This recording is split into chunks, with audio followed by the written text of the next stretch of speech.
Hi and welcome to another episode of BWTMONLINE's IJ Interviews.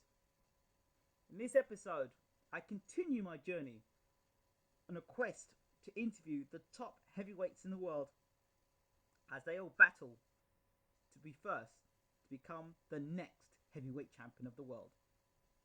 So far on my journey, I've interviewed Malik Scott, Tyson Fury, Bryant Jennings. Next up, Seth Mitchell, a man who in his last fight was defeated by Johnathon Banks and is now on the verge of having a rematch against Johnathon Banks. So much was expected of Seth Mitchell before the bout, and now with that defeat, I wanted to know how he was feeling and what he was going to do to get himself right back in the mix and to continue his quest to become a heavyweight champion in the world. Don't forget, you can watch this interview and many more interviews on www.bayloricworldwide.com, www.bayloricworldwide.com. And remember, we ask the questions you most want the answers to. Without further ado, let's hear from Seth Mitchell. Thank you so much for talking to Bayloric TV. Oh, no problem. Thanks for having me. Okay, so tell me about who you are in terms of your career, your record. My record is 25 1-1 with 19 KOs. I'm professionally signed to Oscar De La Hoya's Golden Boy Promotions. I've been boxing for a little over 6 years, so I'm new to the boxing business. I'm 30 years old and I turned pro when I started boxing when I was almost 25. Fantastic stuff. You have been well documented as being, a lot of people saw you and believed you to be the heir apparent to the Klitschko's, the man to defeat the Klitschko's. And up to the fight against Johnathon Banks, a lot of people had that faith and belief in you to be the man to defeat the Klitschko's. Since the Johnathon Banks defeat, how has that affected you? It just a blessing in disguise. You know, it just definitely made me a better fighter. There's no disbelief in myself and my abilities. You know, it was just a little hurdle, in my career. But I definitely think it was a learning experience, and I definitely learned from it, and I just can't wait to get back in there. And I have a lot of followers, a lot of supporters who believe in me, and I believe in myself. And like I said, that was just a minor setback. But when I have my rematch with Johnathon Banks, I'll straighten that out. I'm definitely looking forward to victory, and then just get back on my path for the one day fighting for the title. Now, I mean, as a pro-American football player, you would have experienced times where you've been on the end of great wins, but I'm sure you've also been on the other end of the scale and being defeated in a team. What does it feel like now, no longer being a member of a team, but just you personally having to accept a defeat because you have made a mistake? What does that feel like? It's a total different feeling, man. It took me probably this loss, it hurt. It took me like a week to actually get over it. Not wanting to eat, just every time you're thinking about something that just is in your mind, and even your stomach is hurting. So it took me a while to get over the fight. But as far as like not believing in myself, anything, that never crept into my head at all. But just to get over the loss, man, it was hard. That was my first time suffering defeat in my 27 fights. So it was hard to get over it. Like I said, it took me about a week, but it just made me a better fighter. Now, I don't really want to focus on the Johnathon Banks defeat because there's more to Seth Mitchell than just Johnathon Banks. I mean, a lot of people would quite happily just say, oh, well, he got in the ring, he was knocking people out, he met somebody who hit him back, and then he lost the fight. But that's not quite true because, you had fought Chaz Witherspoon the fight before that and got hurt by Chaz Witherspoon. You went down, you got up, and you knocked Witherspoon out in the end. So you showed plenty of heart. You showed you could take a punch, whereas a lot of people are saying now, oh, suddenly you can't take a shot. I mean, it's funny how fight fans can be. Oh, absolutely, and it's funny, like it's funny, but it's a part of the business. When you're in the public eye, you have a lot of critics out there, and as long as you're doing well, they're gonna say good things about you. And when you have a setback, they're gonna say negative things about you. And that's why I believe you have to know who your true friends are. Know who the people that truly support you, and know that that's their job. Critics are gonna they're gonna report, they're gonna say this and say that, but at the same time you have to know yourself. You have to be strong within yourself, know who you are, and you can't let that get to you. You have to have thick skin whenever you're in the limelight, whether you're a boxer or anytime you're in the public eye. You have to have thick skin. I'm glad you mentioned the thing about critics, because this is a key area here on how you deal with your critics. There are some fighters in the world that will turn around and slam the critics themselves and be very rude and very open in the way they deal with critics. How does Seth Mitchell deal with critics? I view critic. Sometimes they say things that are just asinine, that are ignorant, but I don't, let them, get to me, because I know that this is the business that I'm in, and I know why people are saying good things about me, and it's because of what I'm doing. And when I don't do so well, they're gonna say negative things about me. And if you're one that believe all of your hype, believe all of your press clippings and reading your press clippings, then I think it'll affect you in a more negative way. But that's their job. Half of the time, some of them, they don't, know. They've never been on a level where they had to compete at a high level. They don't know what it is to get in that, to walk into that boxing ring, much less compete, walk on a basketball court or football field or whatever, arena that person is in it. But they're going to critique you, and you have to know that, that's their job. A lot of them want ratings and things of that nature. So, that's just how I look at it. I don't, I'm not going to say that it doesn't bother me at all, but at the same time, I don't let it, fester in me too much, because that's their job, and they're gonna, whether you are doing good or doing bad, even when you're doing good, you're still gonna have people that say negative things about you. So you just have to take it for what it's worth. Now I want to do something a little different with this interview. Instead of just asking the same old questions over and over and over again, which I'm sure you probably get fed up of answering the same questions, I want to do something different. I want to be Seth Mitchell, and I want to be, just for this 20 minutes we're in this interview, I want to be Seth Mitchell. I want to be Seth Mitchell the moment Seth Mitchell gets hit on the chin and goes down against Chaz Witherspoon. What's going through in Seth Mitchell's mind? Get up.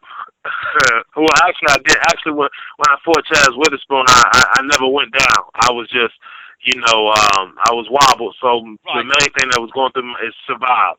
Okay. Get out of this round. Do whatever you got to do to get out of this round. Get yourself together. Okay.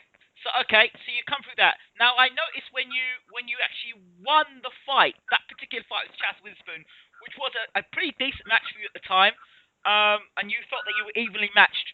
When you put your hands up in the air and you were like celebrating that victory, and the cameras all around you, at that point in time, what do you feel like? Man, I was overwhelmed. I was just happy that, I was able to fight through that adversity. And like I said before, I know what I would have if somebody had asked me, what would you do if you get hurt? I would love to tell them this is how I would have responded, but until you get put in that situation, you never know. And, I was just happy and, proud of myself that I responded to the adversity the way I did. Okay. So, you win. Let's take you on to that fight, and we go back to the Banks fight. But I want to talk also about when you are doing these interviews, before you lost your unbeaten record, and the people are around you and saying the things they are about you, when you lost your fight, did a lot of those people suddenly scatter, or are they still around you today? Oh, they're still around me today. Still around me today. I don't have a big entourage at all. You know, I've been with the same manager and the same trainer that I've had since my first day in the gym, first week in the gym. And I've always surrounded myself around a close knit, group of people. And as far as like my boxing, I don't have an entourage really. When I'm back in the dressing room, it's just me, my trainer, my manager, and my cut man. So it's not a lot of straggle-alongs that hang with me. So my people are still there, and I had a lot of love and a lot of support, man. After I lost to Chaz Witherspoon, when I went to my corner, where a lot of my fans, came and sat on my corner. I stood up on the ropes after a loss. The crowd, they stood up, and my fans cheered for me. And when I went into the lobby, it was about 70 or 80, people waiting in the lobby for me just to, forget about it. They care about Seth Mitchell. They don't care about boxing. They just wanted to make sure I was okay. So, that really felt good. I guess that's a key point, because fighters out there who have great fan bases until they get beat. They get beat because they haven't got that loyalty, because they haven't communicated and built that relationship with the fans, because they either see you, there are two ways. They see you as a fighter, and that's it, or they see you as a man first and a fighter second. And it seems that Seth Mitchell is seen as a man first and a fighter second. Exactly, and that's a great way to describe it. And it's how I carry myself. I love boxing. I don't disrespect it. I train hard. I don't underestimate my opponents, but it's just my character and how I conduct myself inside the ring and outside the ring. And when I get in the ring, I always say, win, lose, or draw, I'm going to fight, and it's going to be an exciting fight. And I think my friends and just the fans, they really appreciate that and they respect that, and that's just what it is. Seth, what does it feel like being an HBO fighter or being on HBO? Because there are a lot of fighters around that would love to be on HBO. What does it feel like? What is it to be an HBO fighter? It feels good to fight on those big networks versus starting off fighting in the ballrooms, and you have to work your way up. I fought in ballrooms, and that's why I got my start. But there's just something different about it. You can even feel the difference in the heat of the lights when you're in the ring. And just to have a Larry Merchant, a Max Kellerman, interviewing you, Roy Jones and Jim Lampley doing the commentary. That's special. It feels good, and to have Michael Buffer, introduce you. As you growing up as a little child, you see him, Michael Buffer in the ring, saying people's names, and now he's saying your name coming into the ring. But at the same time, you can't let that can overwhelm you, but you can't let it overwhelm you and get you out of your game plan and get your nerves going and things like that. But it definitely feels good, but you have to take it in stride and not let it overwhelm you and get you out of your game plan. What can you advise other fighters that who are currently fighting in ballrooms and fighting in nightclubs? What can you advise them in terms of having that dream to become a network fighter, whether it be Showtime or HBO? What can you advise them? Just to believe in yourself, and one thing, you can't play boxing. You have to be very dedicated, very serious. And when I go and I talk, when people tell me that they're interested in boxing, I always tell them to surround themselves around good people that genuinely care about you and not boxing. They want you to be healthy. They want you to succeed, and they're going to move you in the right direction. But you have to, and it's not going to happen overnight. You have to be extremely focused, extremely, dedicated, and don't believe your hype. Don't believe anybody can be beat on any given day, but you have to believe within yourself that you can achieve greatness in this sport as long as you believe in yourself and as long as you work hard and don't cut any corners. That's what I would tell him, and the rest is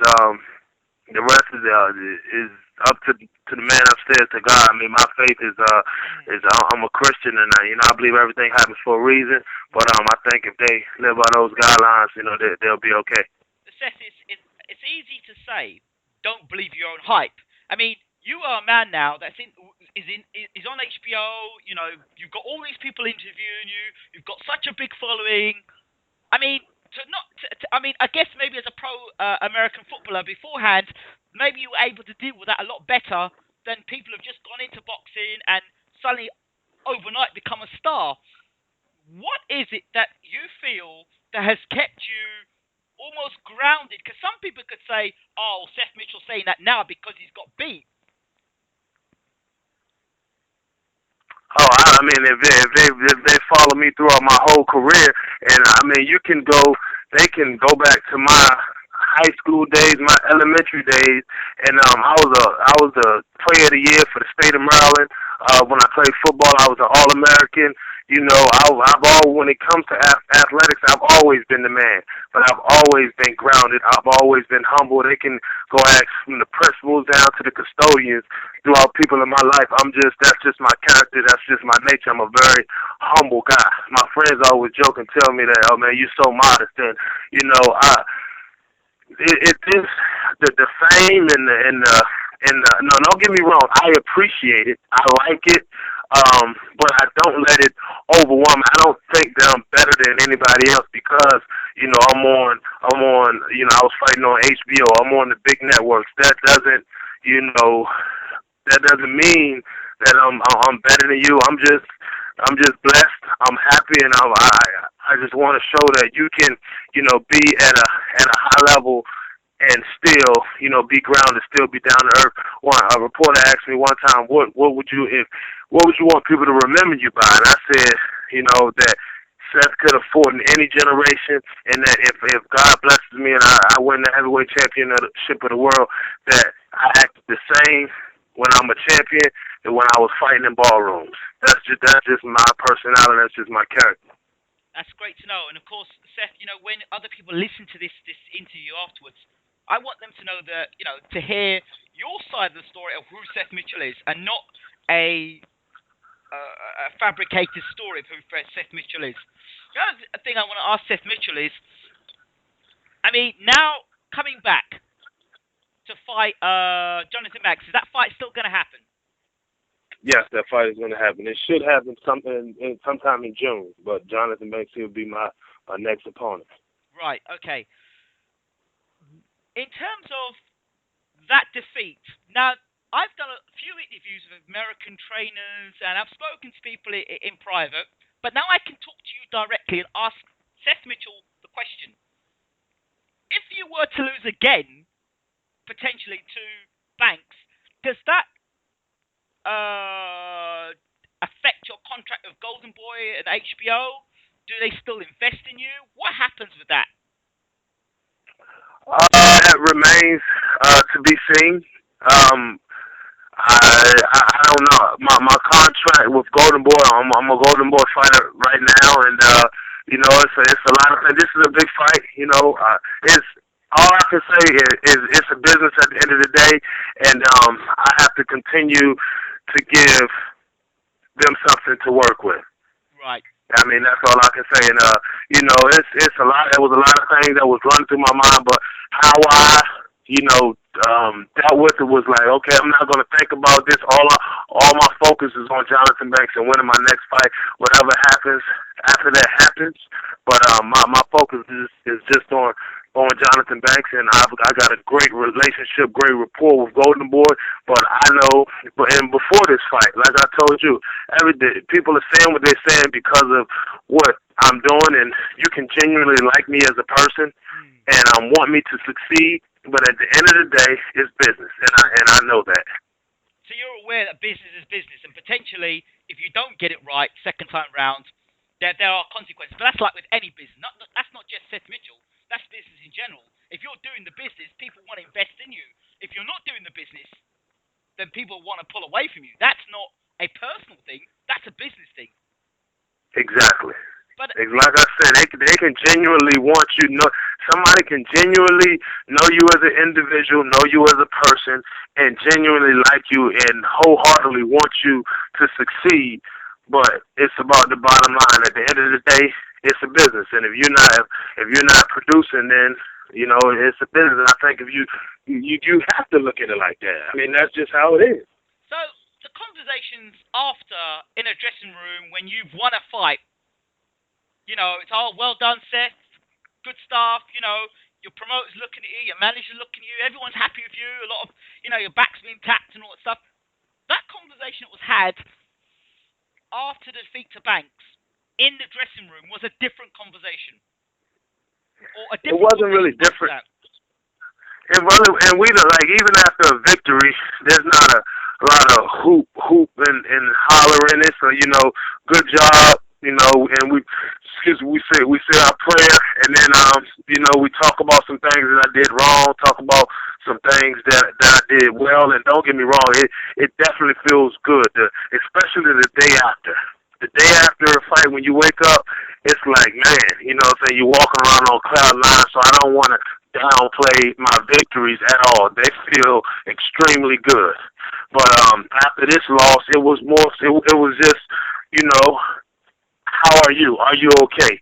You know, physically, how do you feel? You know, mentally, how do you feel?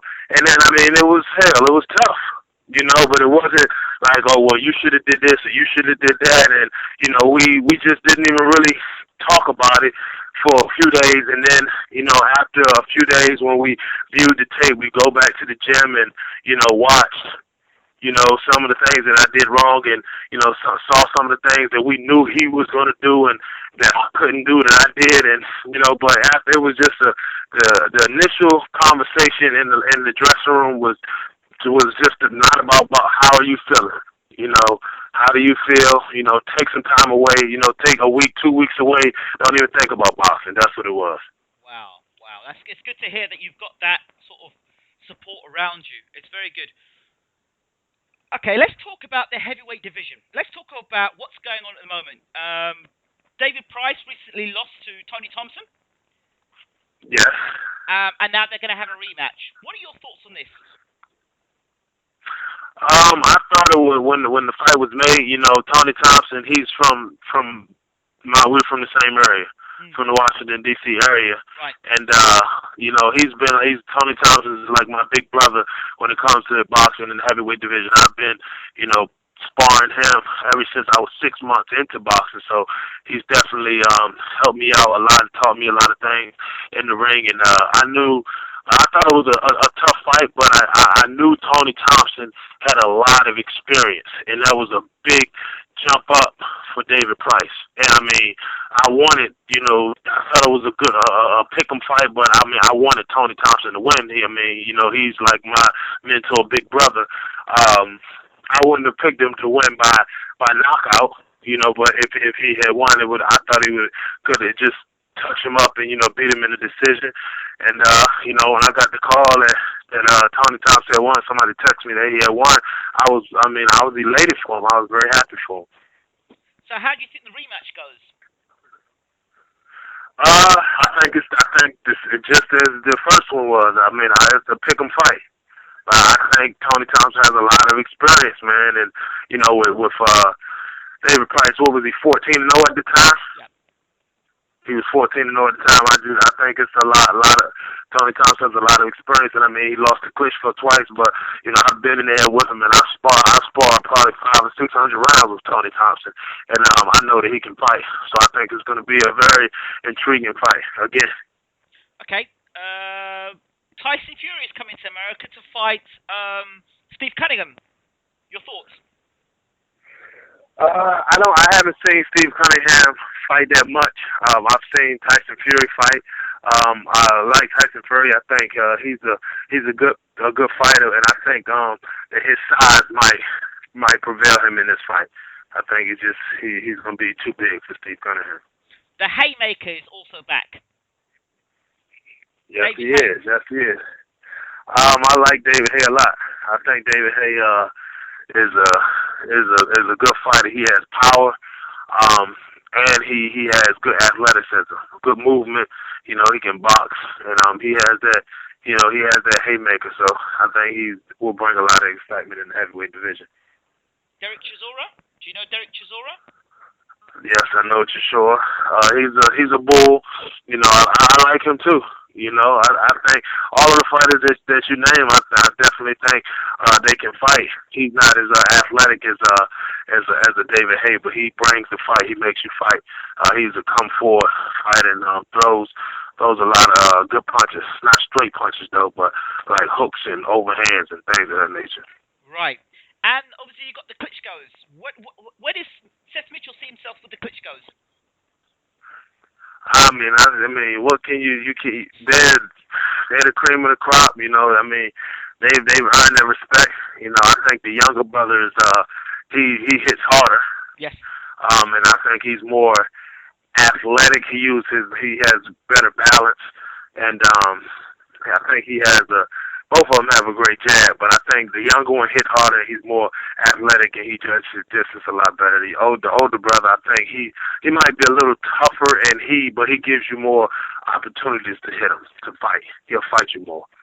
Okay, the recent announcement: Audley Harrison is going to be fighting Deontay Wilder. Thoughts? I think it's a good fight. I think it's a good fight for Deontay. I think, you know, Deontay, he's very athletic and he can punch. That's one thing you can't deny. He definitely can punch. So I think it'll be a good fight. I really don't know who will win that fight. I probably would lean towards, you know, Deontay, you know, with his power though. Okay. Bryant Jennings was rumored at one point to be lining up to fight you. What happened there? I'm not going to be one of those people that said that this person's ducking that person. I'm not a believer of that. It can be contractual sometimes. So, your thoughts? No, I mean, all thing I know from that is when my fight fell out with Jonathan Banks, I read on the boxing scene that his camp reached out to like Golden Boy or something like that, and said that they was willing to take the fight, and I was all for it. I was like, make the fight happen. I didn't speak to Golden Boy, but when I said that, I told my management team, said let's make the fight happen, and all I know is the fight didn't happen. But I'm not saying he was ducking me. I know I wasn't ducking him, and then the fight just didn't happen. That's all I know about it. Do you think that because of what happened against Banks, more people are wanting to jump on Seth Mitchell's bandwagon now rather than when you were unbeaten? I don't know, but I hope so. I don't know, but I hope so. I mean, hey, what happened.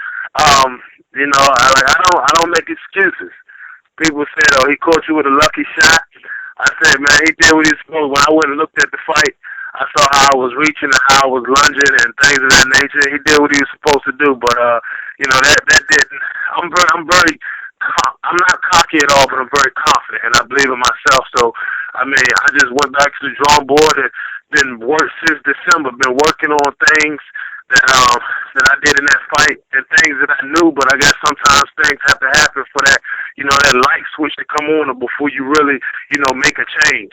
And that's just what I've been doing. It's made me a better fighter. So to answer your question, I hope everybody call out and want to fight. It's just, it doesn't matter to me. In that point with that defeat, in training, do you think that training has made you? Is training more? Are you more motivated in training more now than when you were an unbeaten fighter, or is it kind of still the same? Oh, definitely not. More. That's like a trick question because you wanna. It's made me a smarter fighter.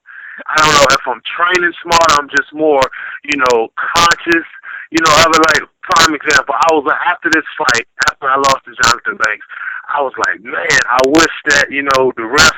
Cause it was only 12 or 13 seconds left in the round. I was like, I wish the ref would have let me stand up, and I'd have made it out of that round, and hopefully I'd have came back and I would have won the fight.